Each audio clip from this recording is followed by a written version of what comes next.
Hello, everyone. Thank you so much for joining us today for the webinar on the docket sync functionality for New York State courts, available through LEAP with the use of InfoTrack.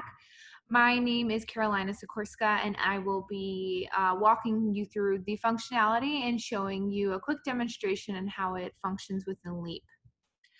So to begin, just to give you a little more information on what we're going to be covering today, I'll be jumping into a few additional details on what Docket Sync is, how it's going to function within LEAP. Then I will walk you through a brief demonstration and show you exactly how to access the functionality, how it works, and how it'll work for you. And then lastly, I will share our contact information so you have a resource to contact us with any questions or if you need additional training or anything like that related to the New York Docket Sync functionality. So to begin, to share a little more information with you about what Docket Sync is. So this is a recent upgrade to LEAP for InfoTrack e-filing users. The Docket Sync functionality will ensure that all of the relevant information that you have available for your client's case will automatically sync back from the docket into your LEAP matter.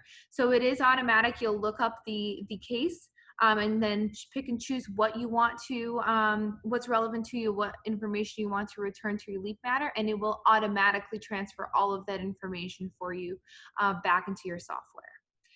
So this Docket Sync functionality is currently available for New York as well as New Jersey state courts. Next, I will jump into LEAP, into my LEAP software and open up a new matter and walk you through an example of how the Docket Sync functionality will work.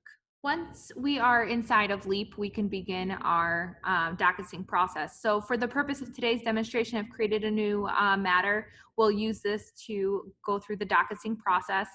Right here on the right-hand side, you'll see the Docket Sync button. We'll click on that, and that's going to direct us to the InfoTrack Docket Sync page where we can begin our case search. So once this loads up, it's going to ask us for our index number. So we'll go ahead and type that in right there and click on search, and this is going to locate our case for us.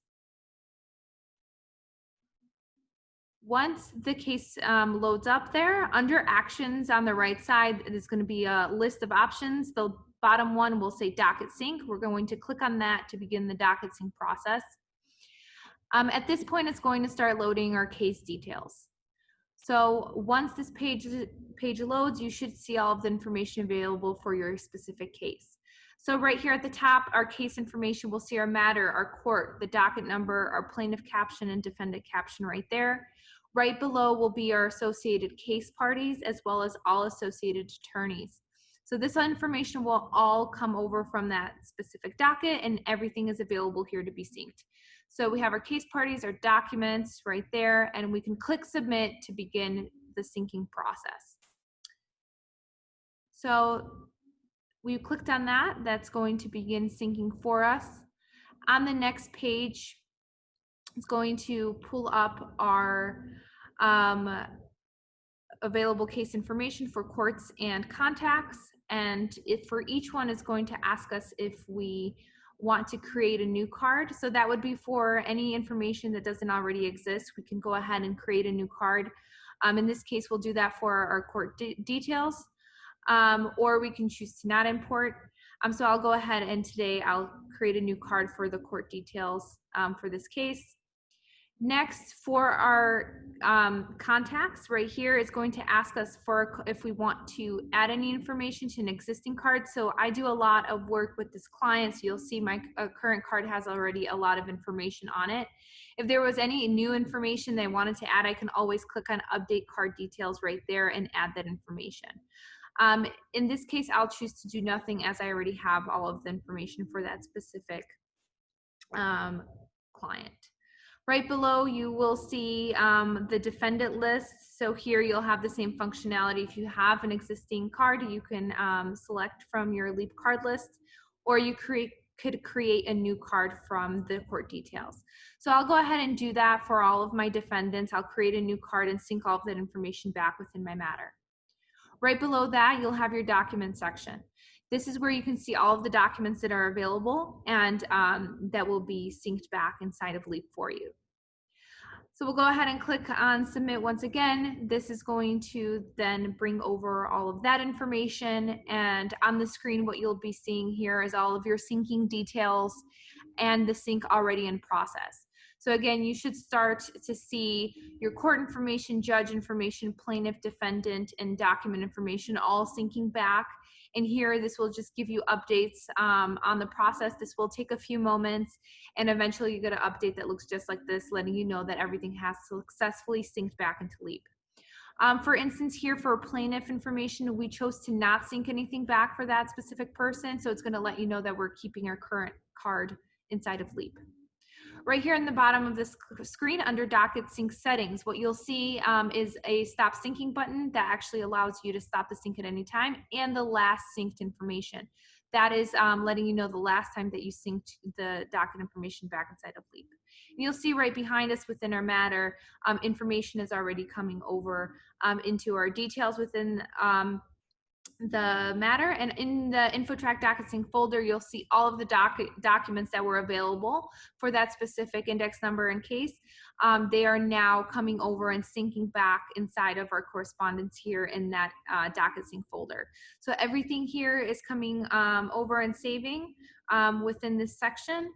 And then back in our details on the left-hand side, you'll see that our contact information, defendants, plaintiffs, attorneys, court information, all of that is syncing back and becoming available for us within our matter.